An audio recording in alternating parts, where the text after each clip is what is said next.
안녕하십니까. 저 개인적으로는 오늘 굉장히 축복의 자리인 것 같습니다. 그것은 하나님의 마음을 주신 얘기를 마련해 주신 목사님, 제가 수십 년 동안 신앙생활을 하면서 모든 성도님 앞에서 간증이라고 하는 것을 오늘 처음 갖는 것 같습니다. 제가 개인적으로 만남이 있을 때는 조금씩 그런 하나님의 얘기를 이렇게 피력했지만은 오늘 전체 앞에서 이렇게 공개적으로 하는 것은 처음인 것 같습니다. 제가 임직을 받고 나니까 목사님께서 간증 한번 했으면 좋겠다. 사실 당혹감은 당연히 있었습니다.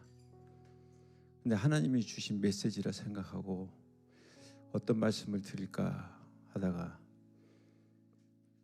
나의 안에 있는 하나님, 나의 하나님을 한번 공유하는 의미에서 말씀을 들어볼까 합니다.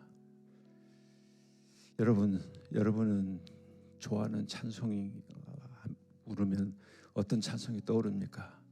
혹시 입에서 자주 부르는 찬송, 어떤 찬송이 있으십니까? 저는 오래전에 저도 모르게 입술에서 마음에 울림이 있는 그 찬송이 나오기 시작했습니다. 내 주를 가까이 하게 함은 십자가 진 같은 고생이나 내 일생 소원은 늘 찬송하면서 주께 더 나가기 원합니다. 338장입니다. 하나님이 그 찬송을 부르게 해주신 것 같았어요. 그러나 하나님이 말씀을 수시로 제 마음을 통해서 해주시는 것 같았습니다. 좀 더 가까이 와라, 더 가까이 와라. 그래서 그 뒤로 그 하나님을 정말로 기뻐하고 찬송하면서 지금 생활하고 있습니다. 아침 새벽에 눈을 뜨면 항상 생명 주신 그 감사 먼저 드리고요. 그 새벽에 물 한 잔 마시면서도 그냥 마시기보다는 하나님이 주신 생명수 고백하면서 마시고 있습니다. 그 하나님께 더 가까이 간다는 건 정말 멀고도 먼 길 쉬운 일은 아니겠지만은 매일 예배에 올리면서 좀 더 가까이 가려고 또 족한 은혜, 주신 은혜 감사드리면서 새날을 이렇게 맞이하고 있습니다. 그런데 제가 받은 이 모든 은혜와 소망이 갑자기 이루어지겠습니까? 절로 이루어진 건 아니고 저에게도 그 가슴 아픈 얘기, 힘들었던 얘기, 감추고 싶었던 얘기들이 있었습니다. 한 30년 됐을 거예요. 그때 젊은 나이에 정말 모든 것이 자신감이 충만했었어요. 모든 것은 다 이룰 수 있는 것 같았었고, 그런데 무모한 자신감, 준비되지 못한 계획, 절제되지 못한 어떤 탐욕, 이런 거 위해 가지고 일순간에 좀 쓰라린 맛을 제가 봤습니다. 경제적으로 힘든 상황이 됐을 때 어두운 터널 속에서 방향을 알지 못하고 헤매고 있을 때 정말 1층까지만 내려오면 지하층이 없는 줄 알았는데 지하 1층이 있고 또 지하 2층이 있고, 아니 거기서 멈출 줄 알았는데 지하 3층, 4층까지 계속 끝없이 가더라고요. 그렇게 내 자신을 주체할 수 없는 그런 상황에 있을 때 한 줄기 빛이 저에게 다가오는 것을 느꼈습니다. 그것은 아내를 통해서 하나님이 제게 손을 내밀어 주신 것 같았습니다. 제 손을 잡아주고 제 눈물 닦아주고 저를 꼭 안아주면서 내 품에 안겨라, 나에게 오라, 나에게 오라. 그러니까 하나님을 느끼기 시작했습니다. 그런데 저는 그 하나님을 느끼기 시작하면서 더 알고 싶었습니다. 성격 탓인지 모르겠지만은 다른 분이 아무리 하나님 해도 그분의 하나님이지 내 하나님이 될 수 없다. 나는 내 하나님을 만나야 되겠다. 그래서 그 하나님을 더 느끼고 알고 막 싶었습니다. 그래서 하나님 예배가 있고 찬송이 있고 기도를 할 수 있는 곳이면 어디든지 달려갔습니다. 시간 불문, 장소 불문, 거리 불문, 정말 수년 동안 많이 다녔던 것 같습니다. 온 시간을 다 거기다가 쏟아버렸던 것 같습니다.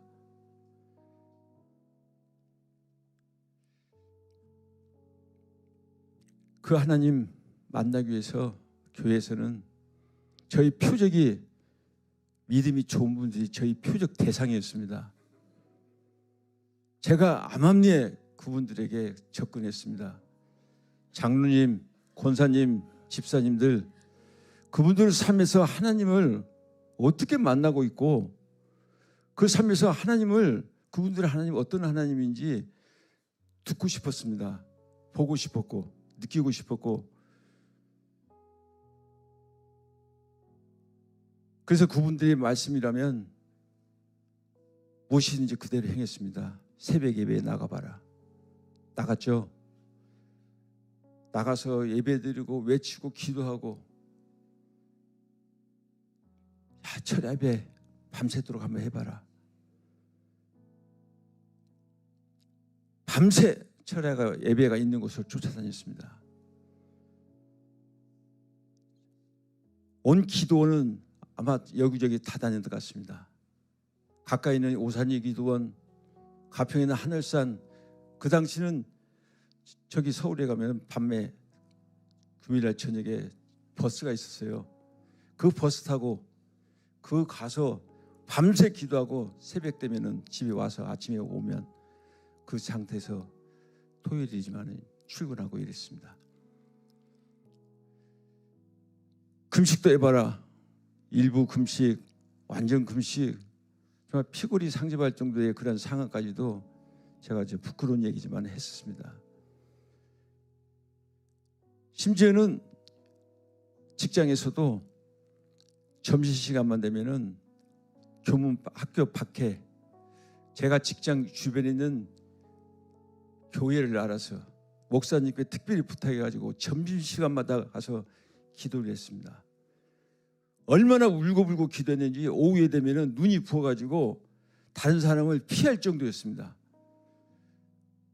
그런데 저에게 하나님이 또 축복해 주셨는지 수많은 목회자들을 많이 붙여주셔가지고 저를 위해서 밤 12시만 되면 같이 만나서 예배드리고 기도해주고, 새벽만 되면 또 다른 목사님들이 저에게 오셔가지고 같이 기도하면서 영성 회복을 위해서 같이 손붙잡고 기도해주고, 그 모든 일련의 인고의 과정, 연단이 정말 하나님의 시간이었음을 오랜 시간이 지난 뒤에 제가 깨닫기 시작했습니다.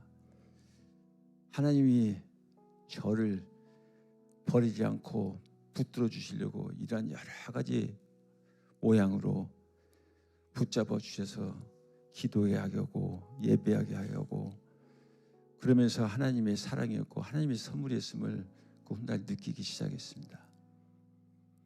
여러분, 믿는 믿음이 무엇입니까? 하나님 믿는 거 아니겠어요? 그 하나님은 어떤 하나님이십니까? 여러분의 하나님은 어떤 하나님이십니까? 하나님 창조주, 전지전능하신 분, 영존하시는 분, 신실하신 분, 말할 수 없이 많죠. 빛으로 오신 예수님, 반석이 되신 주님, 이레, 삼마, 라파, 살롬, 얼마나 많은 하나님을 우리가 찾고 있습니까? 그런데요, 세상에 어느 무엇으로도 하나님을 대체할 수 있는 것은 없다고 봅니다. 위대하고 위대하신 하나님이십니다. 세상에 어떤 용어로도 그 하나님을 표현할 것은 없습니다. 하나님 경탄하다시피 못해 두렵기도 합니다. 그 하나님이 나의 하나님, 나가서 여러분의 하나님이 될 수 있습니다. 그 하나님은 우리들을 사랑한다는 것을 분명히 아셔야 됩니다. 그 하나님이 말씀하셨죠. 나는 포도나무고 너희는 가지라. 나를 떠나서는 너희는 살 수가 없다. 세상에는 하나님 이길 거 아무것도 없습니다. 사람이 하나님을 극복할 수 없습니다. 그 하나님한테 우리의 모든 삶의 열쇠가 있고요, 삶의 해답이 거기에 있습니다.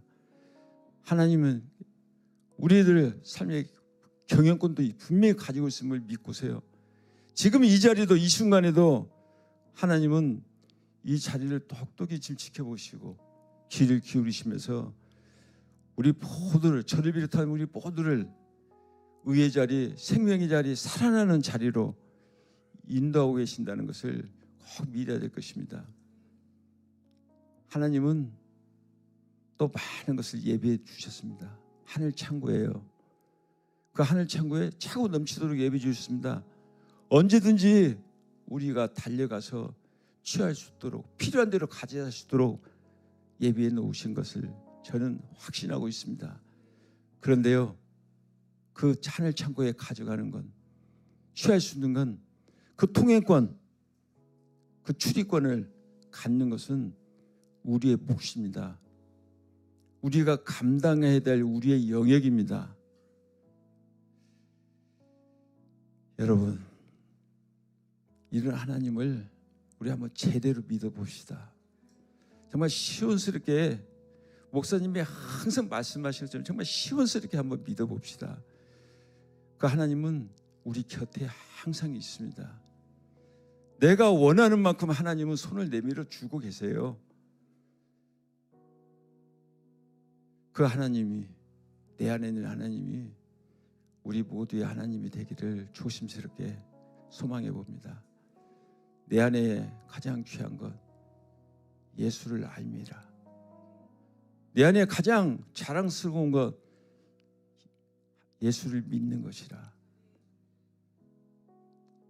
그 하나님을 좀 우리 삶에서 하나님의 얘기가 풍성히 울려나오는 우리 모두가 되었음을 소망합니다.